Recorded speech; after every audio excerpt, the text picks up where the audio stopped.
Si el turismo lo vemos desde la industria, lo vamos a ver al revés. El turismo de esa manera invade. Nosotros somos licenciados en turismo con orientación en planificación turística. Y lo que buscamos es que el turismo se desarrolle a partir del primer eslabón, que es la cultura. Yo sé que es utópico y que cuesta y que es muy difícil llevarlo a cabo, pero esta es la visión que nosotros postulamos y que muchas de las personas que están acá creo que están de acuerdo con lo que nosotros decimos. El primer eslabón sería la cultura, que es lo que nos invade a todos y es la esfera, digamos, que cubre todas las esferas posibles del ser humano, que es el económico, el medioambiental y de lo que siempre hablamos, que o sea, lo plantea la OMT, que es la Organización Mundial del Turismo. Y realmente lo que a nosotros nos parece es que si nosotros queremos que el turismo funcione como corresponde, tiene que partir desde la cultura y desde la comunidad, ¿no? Lo que tiene para ofrecer la comunidad. Entonces, como primer eslabón es la cultura, ¿no? El segundo eslabón sería la recreación. La recreación, pero de la misma comunidad, sin traer turistas todavía, ¿no? A través de la recreación, nosotros transferimos eso a nuestros hijos, en nuestro tiempo libre, en el tiempo que no nos dedicamos a trabajar. Y en ese entonces, ahí aparece por ahí la idea de que empiecen a traer otras comunidades. Porque en realidad Mendoza también tiene muchos turistas que son de provincias aledañas, o mismo de Chile, ¿no? Entonces, aprovechar toda esa demanda cautiva que tenemos y darle más bolilla a nuestros vecinos, ¿no? Y a partir de la recreación, ahí recién pasaríamos a lo que es el turismo. Y que el turismo sea un disparador de, digamos, de promover y promocionar a la cultura y empezar a rescatar, digamos, la valorización del patrimonio y de la identidad de cada comunidad.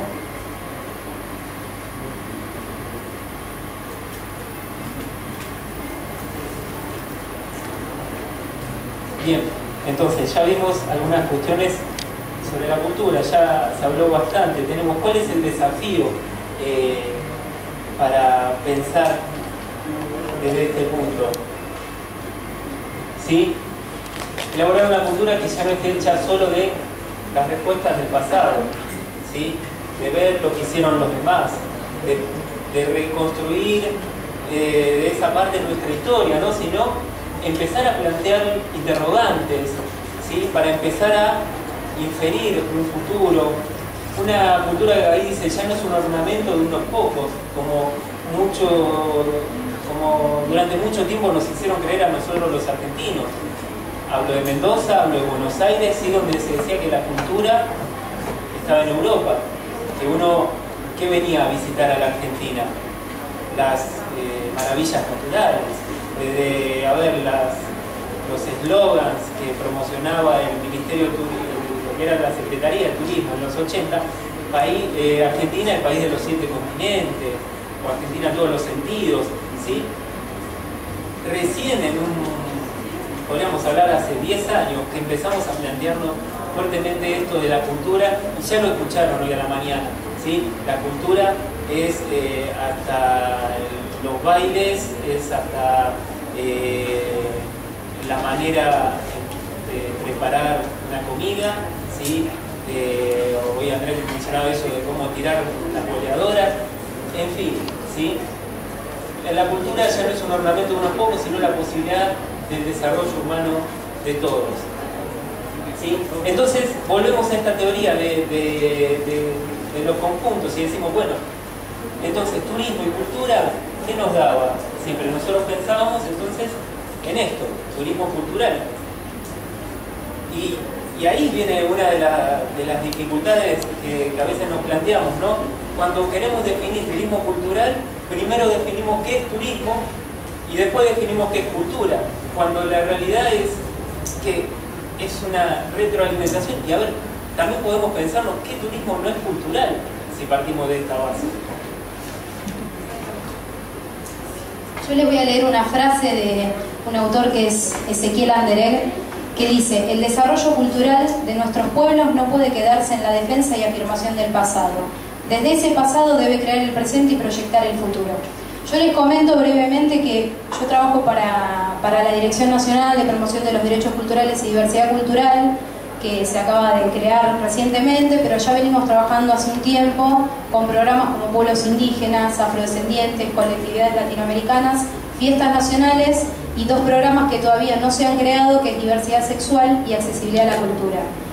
Y les quiero comentar que lo que decíamos recién, ¿no? Que la cultura antes se la veía como que solamente teníamos acceso a la cultura los que eran cultos o los que tenían mayor nivel adquisitivo, y que lo que planteábamos recién, que la cultura es de unos pocos.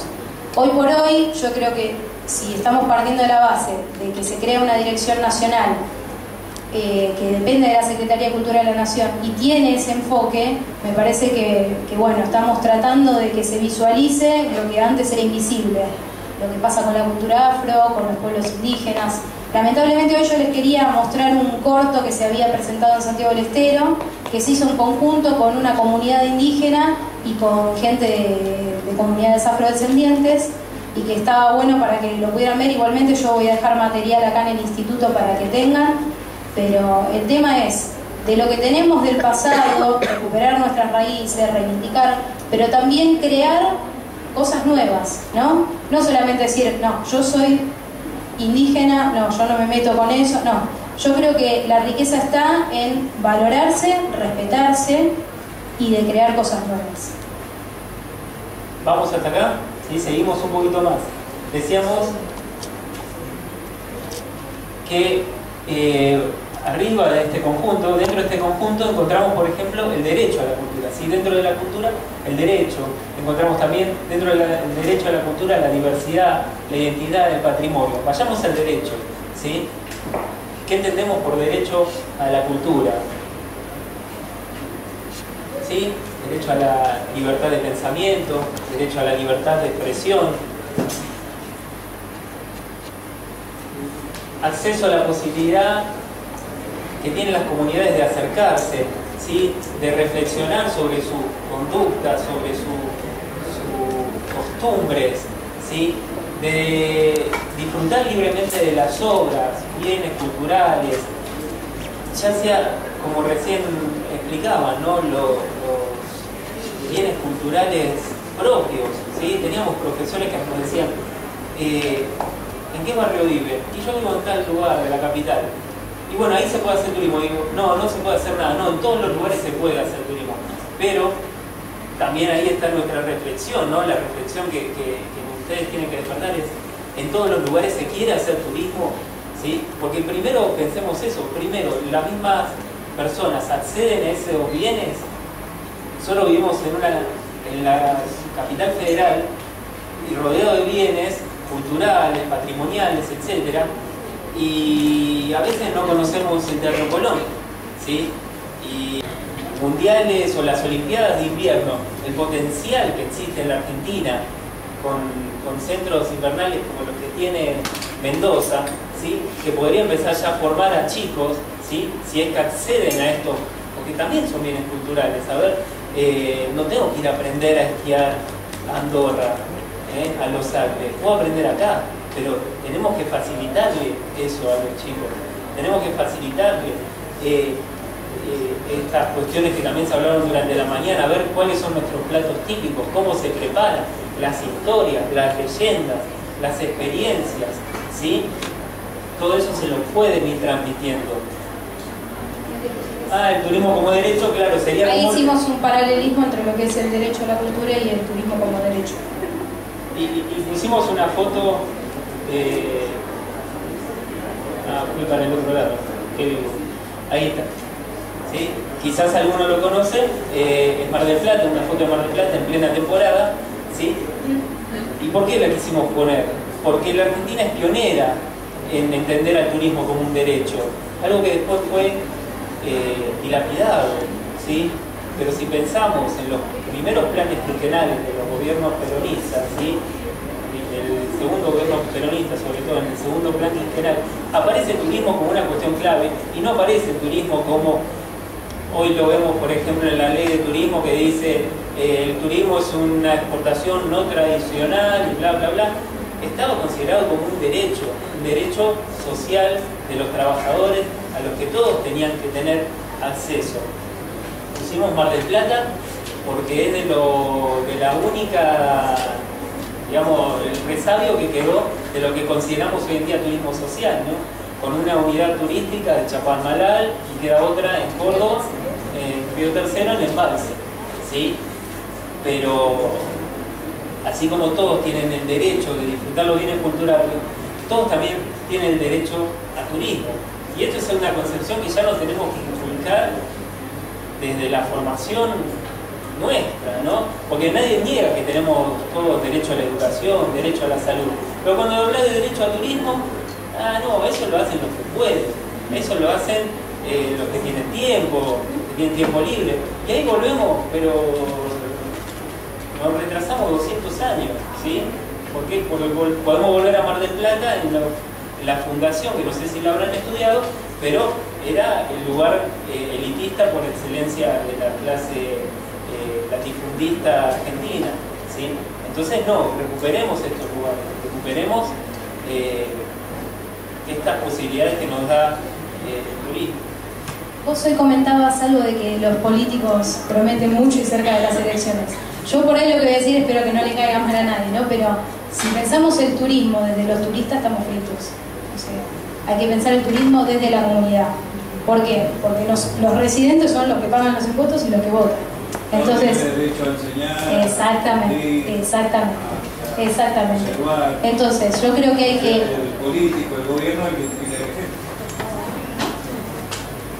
Y lo que también queríamos plantear es que a nivel planificación, nosotros lo que planteamos es que todo lo que tenga que ver con la planificación turística y de las políticas socioculturales deben hacerse no de arriba hacia abajo ni de afuera hacia adentro, sino al revés, de abajo hacia arriba y de adentro hacia afuera, porque los que saben cómo se vive y cuáles son las falencias y los que meten los temas en agenda son la comunidad, los residentes y los vecinos.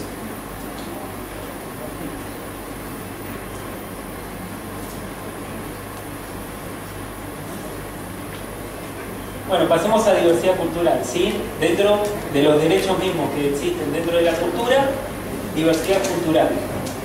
Y acá se habló muy al pasar de la globalización, ¿sí? De decir, y esto fue un concepto muy neoliberal, ¿no? Muy de los 90, que decía, bueno, ya la historia ya está escrita, ¿no? Ya está, se cayó el muro de Berlín. La historia, ya como la conocemos, va a seguir siendo la misma, y el que decía eso postulado, ¿sí? Del fin de la historia, estaba equivocado, ¿sí? Porque la historia sigue avanzando. Lo vemos hoy frente a estos conflictos, por ejemplo, de Estados Unidos, Siria, ¿sí? Y no sé si la historia se repite, pero estamos en escenarios complejos, cambiantes, ¿sí? Acá se hablaba de planificación, y hoy la planificación tiene que ser estratégica, como recién decía Eliana, el tema de decir, trabajar con las comunidades es esto, es estratégico, porque sabemos que cambia en cada momento, y la diversidad cultural, ¿sí? Es la que nos va a decir, bueno, a ver, con qué grupos trabajamos, y cuando uno piensa también en la diversidad en el turismo, ¿qué sucede? Esto que me mencionaban a la mañana, ¿sí? Queremos que el turista coma como comería en su hogar, cuando en realidad lo que hoy está buscando el turismo post-fordista, el turismo postmoderno, es nuevas experiencias, comer